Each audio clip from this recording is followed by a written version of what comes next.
en esta tarde aquí. Algunos de los que estaban en la mañana se agotaron un poco y no vinieron en la tarde. Creo que hoy pudiéramos o vamos a compartir algunas cosas interesantes que no habíamos hecho los otros días. Así que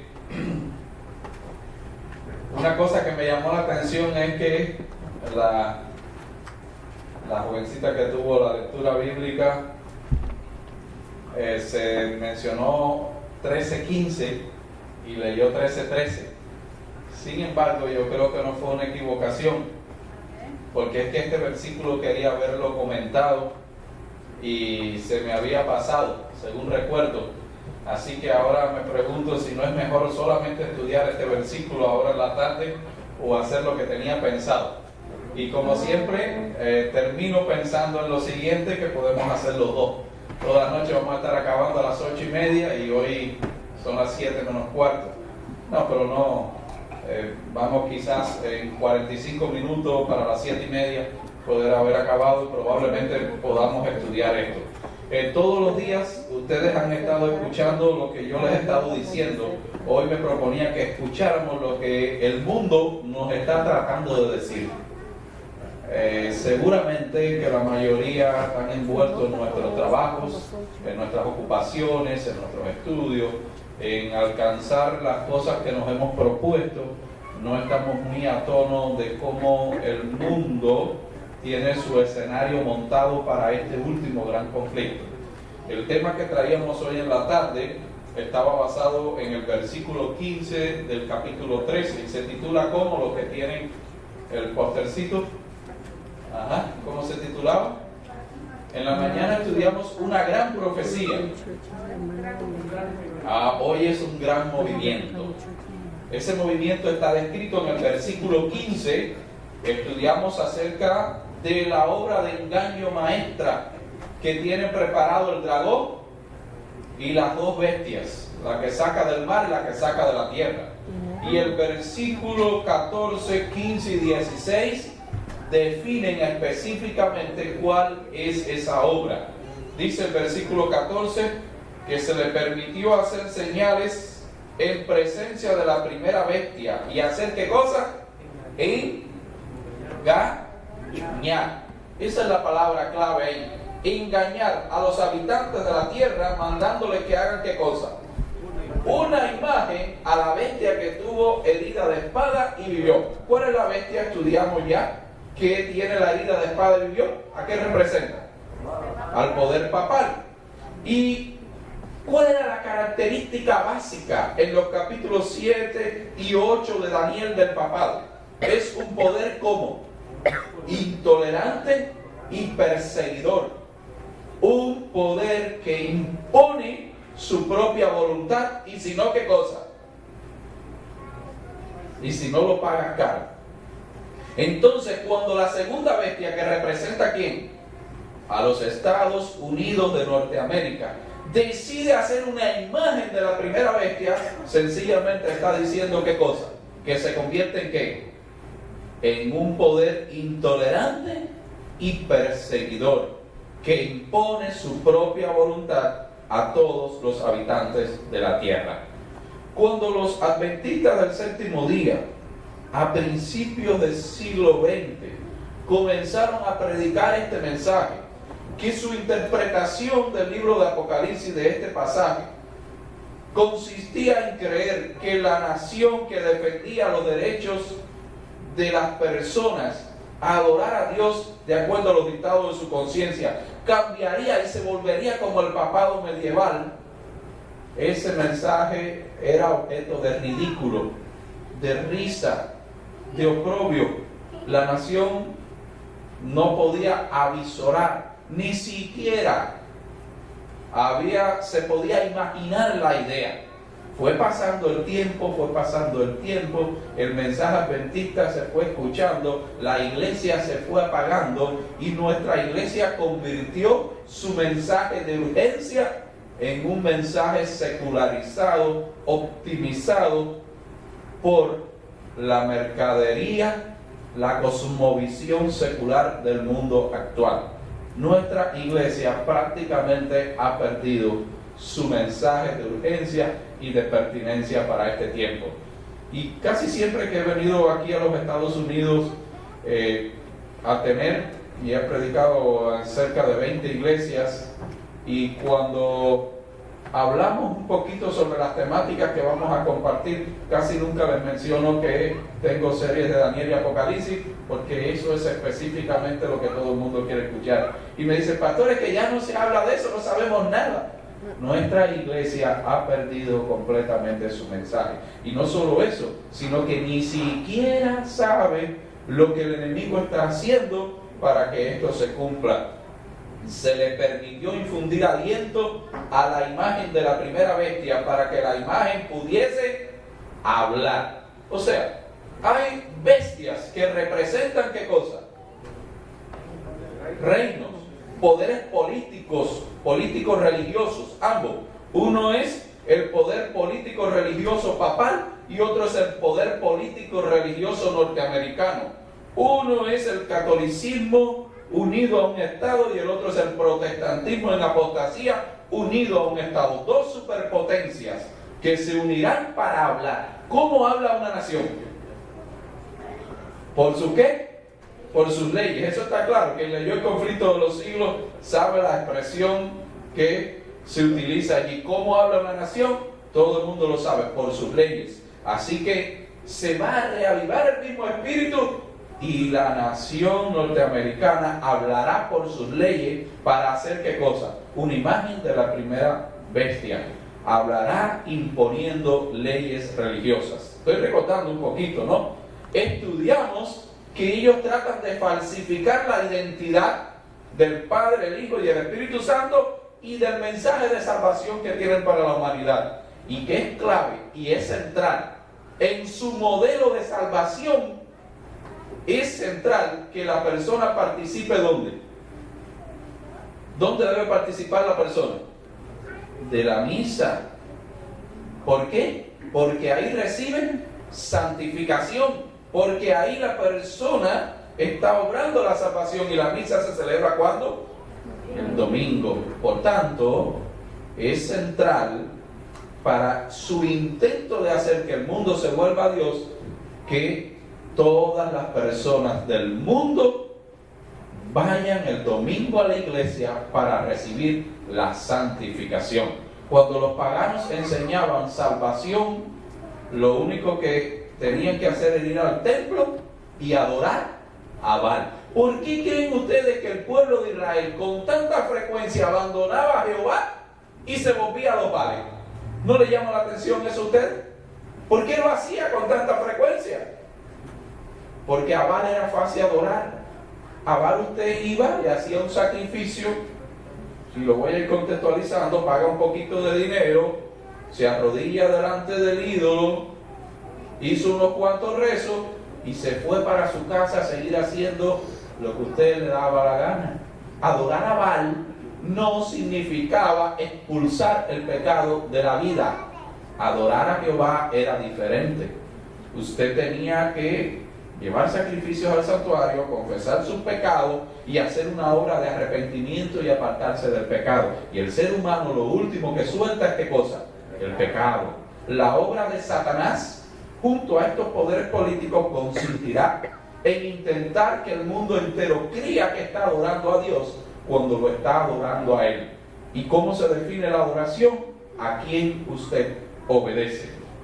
Entonces, la mayoría de nosotros decimos, bueno, pues estas leyes religiosas que obligarán al mundo entero a conformarse a la voluntad de ellos, al evangelio de ellos, están lejos en el contexto de la historia. Eso es específicamente lo que quería mostrarles. Voy a poner algunos videitos. Vamos a participar de ellos. El primero es el más largo y no llega a 11 minutos. Y está tan concentrado, tan concentradito, que ustedes van a ver. Este es un video tipo propaganda del 2009, si mal no recuerdo. Es un video no hecho por religiosos, hecho por autoridades norteamericanas con un objetivo, mostrar que las antiguas posturas de nuestra nación norteamericana en contra del catolicismo no eran posturas saludables. Cuenta un poquito la historia de cómo estas relaciones entre la segunda y la primera bestia se han estrechado de tal manera que ya, aunque en su momento asombraron al mundo, ya hoy en día es un hecho, es una realidad. Cuando los adventistas comenzaron a predicar que Estados Unidos se uniría con el papado, era cuanto menos risible, para muchos ofensivo, que esa noticia se diera. Pero en el momento presente es una realidad. Vamos a disfrutar de este videito y después les comento un poco el versículo 13 de Apocalipsis 13. Este versículo es sumamente preocupante en grado extremo. Pero vamos a ver el videito, son 10 minutos 43 segundos, y ustedes van a ver un poquito la historia, como desde 1984 el mundo ha dado un cambio y no ha vuelto a ser el mismo, y la nación norteamericana no ha vuelto a ser la misma. ¿Les gustaría? Vamos allá, hermano.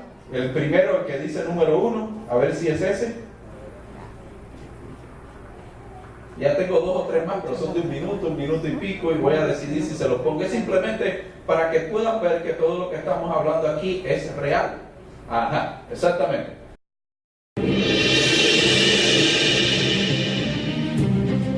Julio de 2009. Hoy se hará historia en el Vaticano. El Papa Benedicto XVI espera un invitado muy especial. Con solo 6 meses de mandato, el presidente de los Estados Unidos, Barack Obama, tiene muchos asuntos pendientes, una economía en crisis y un polémico debate sobre el sistema de salud. Sin embargo, ha venido aquí para reunirse con el Papa.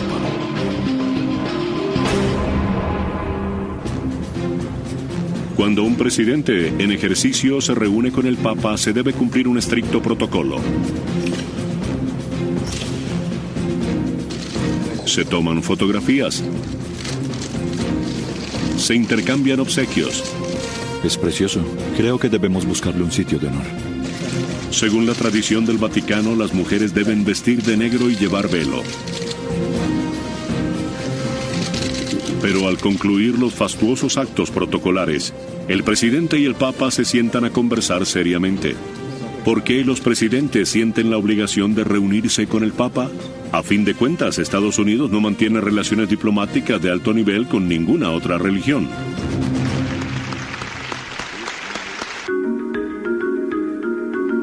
Esta relación es muy importante porque reúne al líder del mundo libre con uno de los principales líderes religiosos de la civilización occidental. Tuvimos la oportunidad exclusiva de entrevistar al embajador estadounidense Miguel Díaz, responsable de mantener el diálogo entre el presidente Obama y el Papa. No nos relacionamos con la Santa Sede bajo la perspectiva de una relación con la institución religiosa. Nuestro interés es la política exterior.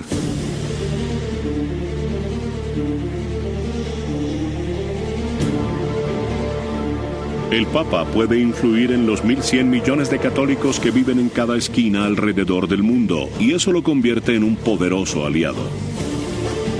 La influencia de la Santa Sede alrededor del mundo es muy profunda. Debemos tomar en cuenta la presencia de los católicos a nivel mundial. Las ventajas de tener al Papa como aliado podrían parecer obvias en la actualidad. Pero esto no siempre ha sido así.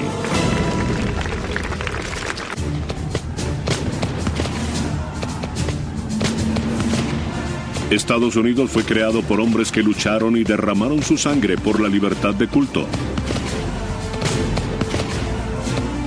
Los padres fundadores eran renuentes a relacionarse con el Vaticano. Consideraban a la Iglesia Católica como una institución represiva contraria a la Ilustración. Había cierto recelo hacia el Papa. Para ellos hacía parte de una conspiración a nivel mundial para suprimir las libertades por las que estos nuevos estadounidenses habían luchado tanto. La desconfianza de Estados Unidos hacia el Vaticano continuó durante gran parte del siglo XIX. En 1850 el Papa Pío IX donó una piedra de mármol para la construcción del monumento a Washington. La noche en que llegó, una turba enfurecida anticatólica tomó la piedra papal, la destruyó y luego la arrojó al río Potomac. Con el paso de los años, la Casa Blanca se mantuvo alejada del Vaticano, recelosa del poder del Papa. Esos temores llegaron al límite en 1960, cuando John F. Kennedy se postuló a la Casa Blanca, apenas el segundo candidato católico de un partido mayoritario. Algunos electores temían que se convirtiera en un títere del Papa. Su iglesia ha declarado que tiene el privilegio, el derecho y la responsabilidad de guiar a sus miembros en diferentes aspectos de la vida, incluso en el ámbito político. No soy candidato presidencial de la Iglesia Católica. Soy candidato del Partido Demócrata y además soy católico. No hablo en nombre de mi iglesia en asuntos públicos. Y la iglesia no habla en mi nombre. Y desde luego ningún poder o amenaza de castigo lograrán obligarme a que actúe de otra manera. En las elecciones presidenciales más reñidas en más de 40 años, Kennedy vence a Nixon en las urnas. 8 meses más tarde, Camelot visita el Vaticano. Al llegar a Roma, Kennedy recibe una calurosa bienvenida.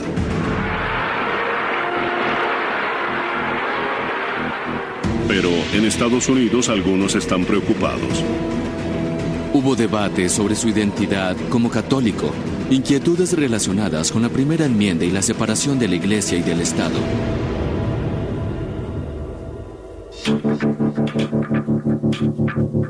Kennedy sabe que el país tiene la mirada puesta en él. Cuando conoce al Papa, no besa el anillo papal según la tradición. En su lugar, Kennedy le da la mano. Los estadounidenses captan el mensaje. Kennedy no pondrá su religión por encima de su país.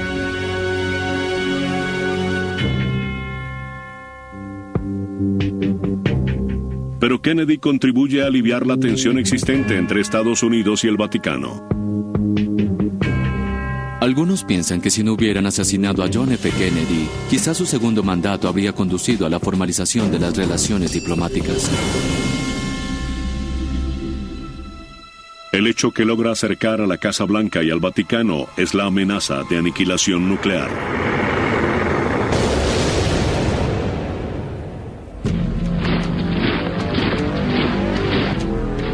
Cuando la Guerra Fría entre Estados Unidos y la Unión Soviética lleva a las superpotencias al borde de la Tercera Guerra Mundial, el Vaticano demuestra que puede ser un aliado estratégico de Estados Unidos.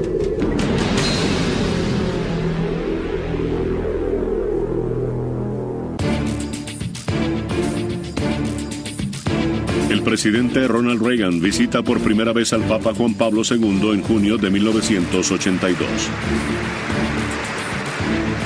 El político conservador y el pontífice polaco llegan a la conclusión de que comparten una convicción, que el comunismo es una amenaza para los derechos humanos en todo el mundo. Muchos historiadores consideran que estos dos personajes históricos se unieron para lograr una meta en común. Evidentemente, la caída del comunismo y la caída del muro de Berlín era algo a lo que ambos mostraban mucha resistencia.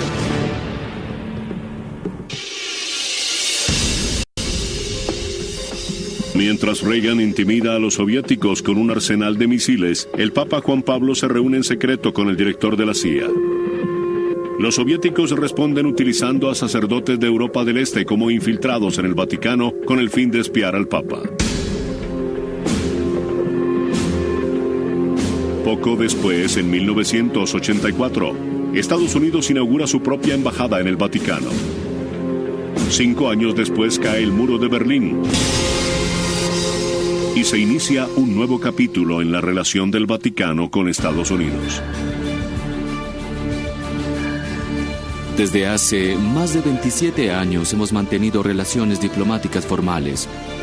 Con el paso de los años, el Vaticano ha demostrado que es una valiosa fuente de información de inteligencia. Ninguna otra organización mundial cuenta con ciudadanos que viven en casi todos los países del mundo. El Papa tiene ojos y oídos por doquier. Es por eso que esta relación es una gran oportunidad para escuchar al mundo. Es por eso que al Vaticano se le conoce como el gran puesto de escucha. La comunicación puede generar información importante en tiempos de crisis, pero también es importante en tiempos de paz y tranquilidad.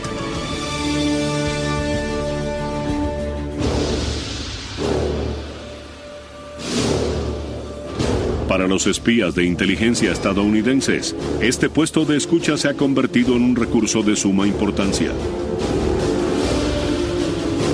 Una vez más, Estados Unidos y el Vaticano se enfrentan a un enemigo común.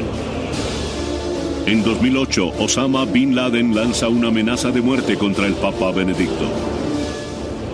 Luego vino la publicación de unos dibujos en el marco de una nueva cruzada en la que el Vaticano juega un papel muy importante y de larga data. Irónicamente, luego de los temores que se generaron a raíz de la religión católica del presidente Kennedy, es un comandante en jefe metodista quien más se acerca al Papa. George Bush se reunió en varias ocasiones con Juan Pablo II antes de su muerte y luego con el Papa Benedicto XVI. Eran hombres que pertenecían a dos iglesias con amplias diferencias y denominaciones diferentes, pero que compartían una visión cristiana del mundo y un compromiso con lo que ellos consideraban un valor universal. De manera que se formó una especie de baluarte contra el islamismo radical en la era del terrorismo. Esa fue una alianza clave. El 16 de abril del año 2008, el presidente Bush fue el anfitrión de una fiesta de cumpleaños para el Papa Benedicto en el jardín de la Casa Blanca.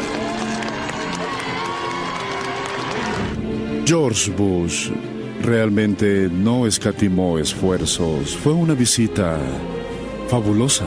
Nunca lo olvidaré. Pocos papas han celebrado su fiesta de cumpleaños en la Casa Blanca. Creo que solo uno. Es una escena que los padres fundadores nunca habrían imaginado. Una prueba de cuán lejos ha avanzado la relación entre Estados Unidos y el Vaticano.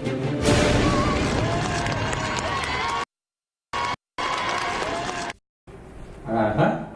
¿Qué les pareció? Bonito, ¿eh? ¿Cuál es el propósito de ese video? Mostrar qué es lo que conviene a este país. Lo que conviene es mantener las relaciones con ellos.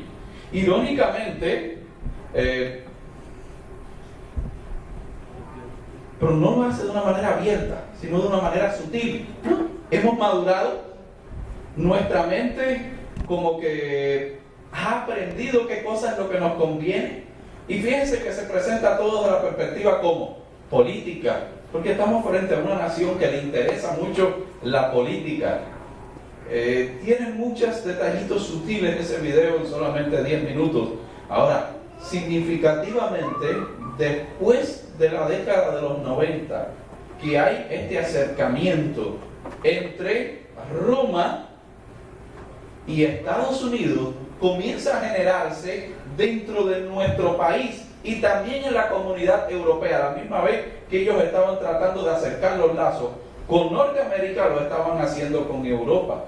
Comienza a generarse una serie de movimientos a favor de la imposición de leyes religiosas. Exactamente en el mismo periodo. Quiero mostrarles, por ejemplo, otro videito de 1 minuto y me voy a bajar para entrar aquí. Déjame ver el que dice el segundo, si es el que habla de la comunidad europea. ¿Y hacia qué ley religiosa específicamente se han estado tirando tanto los europeos como los norteamericanos? ¿Cuál es la ley religiosa que les interesa? Una ley que declare obligatoriamente la santidad del domingo y la obligación de asistir a iglesia en el día santificado por Dios, como lo adjudicó la Iglesia Católica. Vamos a ver, ¿está listo el segundo videito?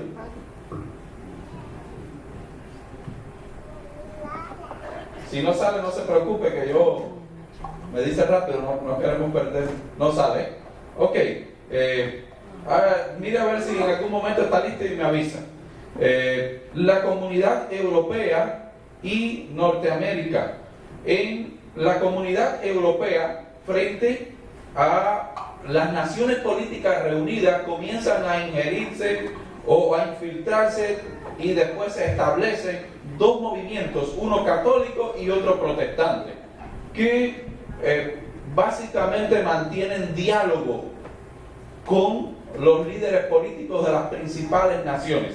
Y en Estados Unidos, hace aproximadamente unos 15 años, comienza a gestarse un gran movimiento. El movimiento se llama la Comisión de los 10 Mandamientos. Se elaboran videos promocionales. Yo quería ponerle por lo menos el que dice ahí Di Manché, que solamente son 2 minutos y pico. Es uno de los videos promocionales a favor del domingo. ¿Por qué? Porque van a ver qué bonito se reviste. ¿Ustedes vieron algo de malo en el video que acabamos de ver? No, es conveniente de todo punto de vista.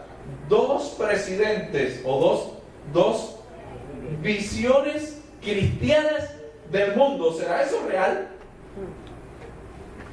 Leamos entonces Apocalipsis capítulo 13, versículo 13. Un versículo que es sumamente preocupante.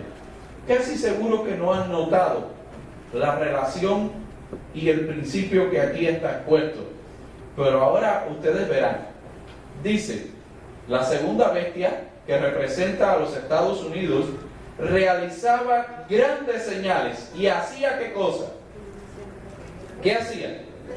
Descender fuego del cielo a la tierra a la vista de qué cosa. A ver, ¿qué principio de interpretación del libro de Apocalipsis estamos mirando ahí? Bueno, un principio que dice que constantemente el libro de Apocalipsis está recordando qué cosa. Imágenes del Antiguo Testamento. ¿Qué imagen? Es una historia. Es una historia del Antiguo Testamento que nos está trayendo a la mente. A ver, hacía descender fuego del cielo a la vista de qué cosa. De los hombres. ¿Cuándo sucedió eso? Vaya su mente atrás. Recuerde el Antiguo Testamento. A ver. Ajá. Todos van concordamos. ¿Cuándo descendió fuego del cielo? Hay una historia interesante. Un poder apóstata se había ganado la simpatía del pueblo. El pueblo estaba adorando a Baal, habían abandonado a Dios, y Dios levanta un profeta, se llamaba Elías. Se le llama en la historia el profeta de fuego. ¿Por qué? Elías recibe la orden de visitar al rey y decir no lloverá durante 3 años y medio. Y así es. Elías se esconde, el rey lo busca, la nación cae en una catástrofe, le viene una plaga tremenda a la nación.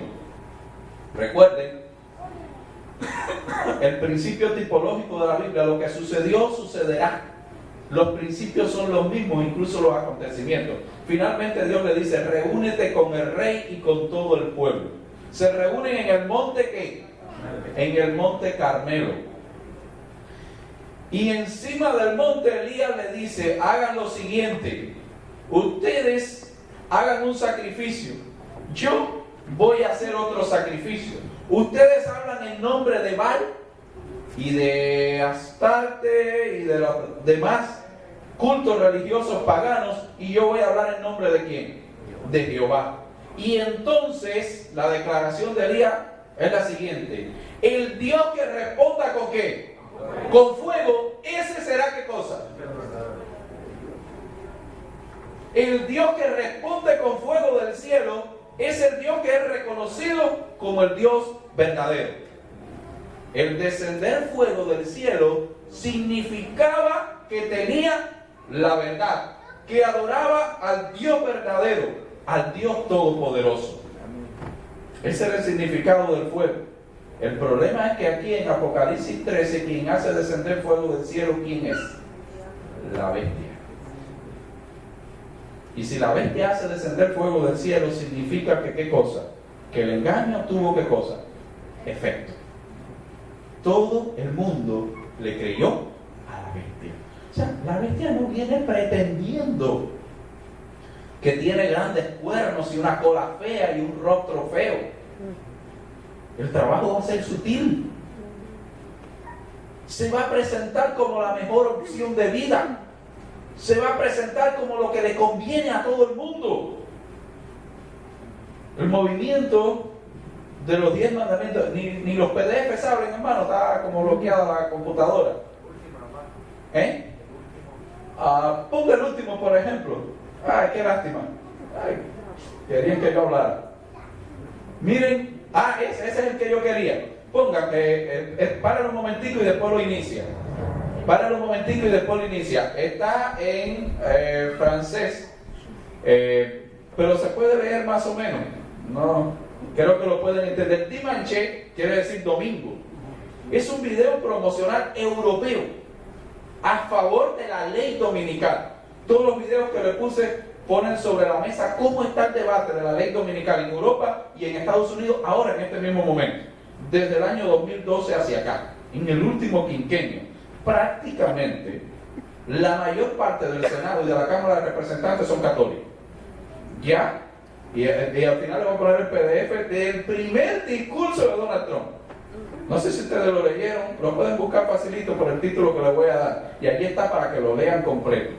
Este video fue en el 2014, si mal no recuerdo, o sea que está fresquito. Es un video promocional a favor de la ley dominical, porque desde el 2013 la comunidad europea está haciendo presión para que Alemania, Francia, Italia y España y todos los principales monopolios europeos instituyan la ley dominical. Así que cuando Estados Unidos, como dice la profecía, que se parece estar más rezagado, dé el paso al frente, tendrá el apoyo de la comunidad europea y ya ganó al mundo entero. Ahora miren qué bonito el video promocional. Va a empezar con todos los días de la semana, la carga de todos los días de la semana, después llega el domingo y explica. Hay algunas frases que yo he podido entender. Cuando estaba haciendo la maestría, una de las asignaturas me dijeron que tiene que leer un libro en francés esta noche y mañana presenta un informe. Nos dormimos esa noche entre mi hermano y yo y aprendimos unas cuantas palabras por obligación. Ahí aprendimos a leer portugués y francés. Ok, yo les puedo ir comentando algunas cositas, las otras ustedes las vean. Y miren qué video más bello, más hermoso. Póngalo ahí, hermanito.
bonita todos los días de la semana con toda su carga de trabajo, y entonces el domingo dice día para la elevación espiritual, para la naturaleza. Ve que no es el domingo del mundo religioso actual, no tiene mucho que ver con nuestro sábado. Por la mañana, ¿qué cosa? La iglesia, el culto, para participar de la misa, recibir la santificación, y después en la tarde, ¿qué cosa? Deporte, salir con la familia, disfrutar de la naturaleza, la jornada espiritual. ¿Tiene algo de malo eso? El mundo de hoy en día no quiere eso. Todo está como disfrazado. Todo está disfrazado. Lo más interesante del versículo 13 es lo siguiente. Nosotros como cristianos llegará el momento que, como los 3 jóvenes hebreos y como Daniel, seremos tenidos como la escoria de este mundo. Hoy en día uno de los problemas serios dentro de la iglesia es que hay hermanos que se disputan con los hermanos, o se disputan con el jefe del trabajo, o con su cónyuge, con la persona que convive, porque aparentemente le dijeron algo que lo ofendió, porque me están causando una injusticia. Hasta se encuentran iglesias enteras juntas peleando porque fulano me ofendió, me maltrató, hizo injusticia conmigo. Y el diablo con todo eso se ríe y nadie se lo tengo ahí cogidito. Va a llegar el momento cuando usted no va a tener manera de defenderse, no va a tener la forma de hacerlo. Usted va a ser la escoria, el antisocial, el que está promoviendo la destrucción del mundo, y ahí vamos a llegar. Los mejores jueces, los mejores teólogos, las personas más versadas en ley, en lógica, en retórica y en religión serán sus oponentes. Usted lo único que tendrá para agarrarse será ¿qué cosa? La convicción que tenga de la verdad que ha abrazado. La bestia hará descender fuego del cielo, y todas las apariencias al mundo entero le mostrarán que ellos son los que tienen la verdad. ¿Es eso para erizarse, sí o no?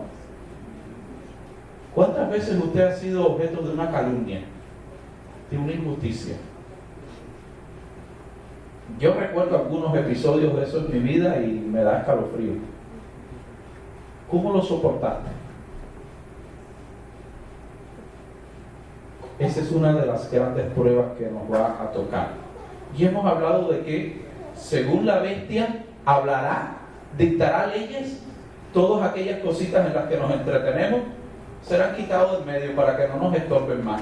Trabajo, casa, logros, posesiones, todo eso. Dice Dios, quítalo para que no te estorbe más, para que acabes de formar el carácter que necesitas. Pero además de eso, tendremos que beber la misma copa que el maestro tuvo que beber. Allí de frente al tribunal, Jesús era tratado como ¿qué? Como la escoria más grande que este mundo tuvo la oportunidad de ver. Y cuando todos los testigos hicieron sus acusaciones, el sumo sacerdote le dirigió la pregunta: ¿y tú qué cosa? ¿No tienes nada que decir? ¿Qué contestó Jesús? Pero él callaba. No puede usted discutir con los demonios. Usted simplemente le toca creer en Dios, confiar en Dios. El mundo entero tiene el escenario listo, es lo que yo le quería mostrar a ustedes. Usted pone sencillamente en internet, lo mismo lo puede buscar los videos en YouTube, o puede poner en Google ley dominical, y va a encontrar, no fresquito del año pasado, de este año, senadores. Hay una senadora, no recuerdo exactamente el estado, que hizo el año pasado unas declaraciones tremendas, todavía la están cuestionando. Hay anuncios en las noticias, una también del año pasado, principio de este año, en las naciones europeas, ha vuelto a revolucionar. Se esperaba que en el 2017 la Comunidad Europea aprobara la ley dominical para Alemania, para Francia y para España. No sucedió, el asunto no se tomó en cuenta. El año que viene lo van a volver a considerar. Pero todas las piezas encajan. El hecho de que ya la religión predominante en este país no es el protestantismo. El hecho de que se considera que el catolicismo y la unión con ello es un beneficio, es un hecho. Y el hecho de que el primer discurso que diera nuestro actual presidente dijera lo siguiente, nos dice a nosotros que ya el escenario está montado. Si pudiera buscar el PDF que está afuera de la carpeta video, usted puede poner este subtítulo y va a leer todo el discurso. El primer discurso que da lo dirige a tratar de convencer a la nación norteamericana de un hecho. A ver, vaya subiéndolo así despacito para ver el subtítulo. Véalo ahí, el subtítulo que está arriba de la foto. El subtítulo donde dice mi gobierno. Ahí, déjalo ahí. ¿Cómo dice el subtítulo? Mi gobierno estará junto a los católicos impulsando ¿qué cosa? Valores que compartimos como ¿qué? Como cristianos. Abajo usted lo va desplegando y este hombre se esfuerza. A ver, siga pasando un momentico, hermano, si puede. Es su primer discurso. Ajá, sigue. Y aquí está el texto. ¿Se lo dedica a quién? A los católicos. Y hay dos puntos importantes en ese breve discurso. Él intenta convencer al mundo de que toda la grandeza de esta nación se debe a ¿qué cosa? A la Iglesia Católica. Somos lo que somos porque el catolicismo es una parte importante. Y concluye diciendo,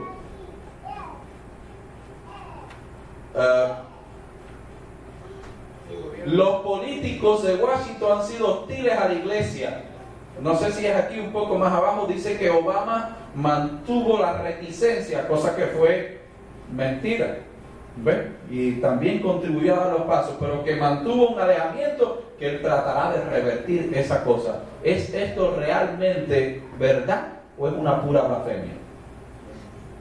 Una pura blasfemia. O sea, el escenario está completamente mostrado. Crecido y educado en un colegio jesuita, con un vicepresidente jesuita, todo el escenario en este país, en Europa y en el mundo entero, traía videos de la ley dominical en Israel. Se hizo una encuesta para ver si los israelitas aceptaban y el 62% de la población apoya la ley dominical. Si Israel, el bastión del judaísmo, ya lo aceptó, si Estados Unidos, la defensora de la libertad civil y religiosa, ya lo está manejando durante la última década, si la mayor parte del Senado y de la Cámara de Representantes son católicas y otro por ciento son protestantes que pertenecen a la Comisión de los 10 Mandamientos, si Europa, el bastión del liberalismo y de no injerencia en los asuntos religiosos, está abogando y haciendo presión a su Congreso para que se imponga la ley dominical en todos los países europeos, ¿qué nos queda a nosotros? Nada. El escenario está montado. Mañana mismo puede echar a correr el carro. Esto nos dice una cosa: el tiempo que tenemos de gracia es como poco. En la última década el mundo ha dado un giro.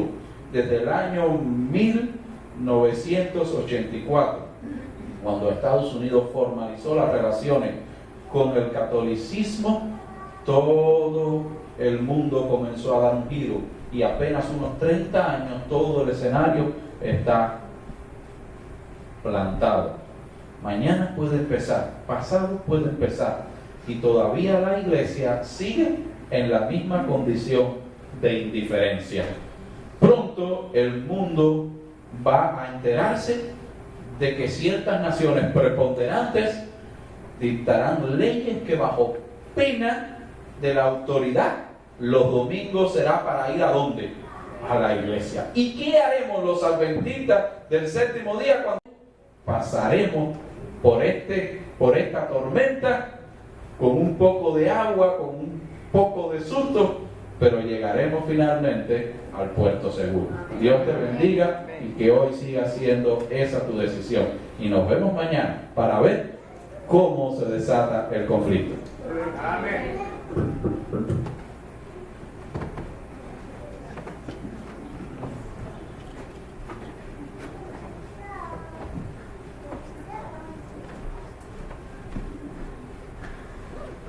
Vamos a ponernos de pie para terminar con el primer tema y los invitamos mañana a las 6 de la mañana, hermanos, a tener un servicio de oración y de estudio de la palabra. 6 de la mañana.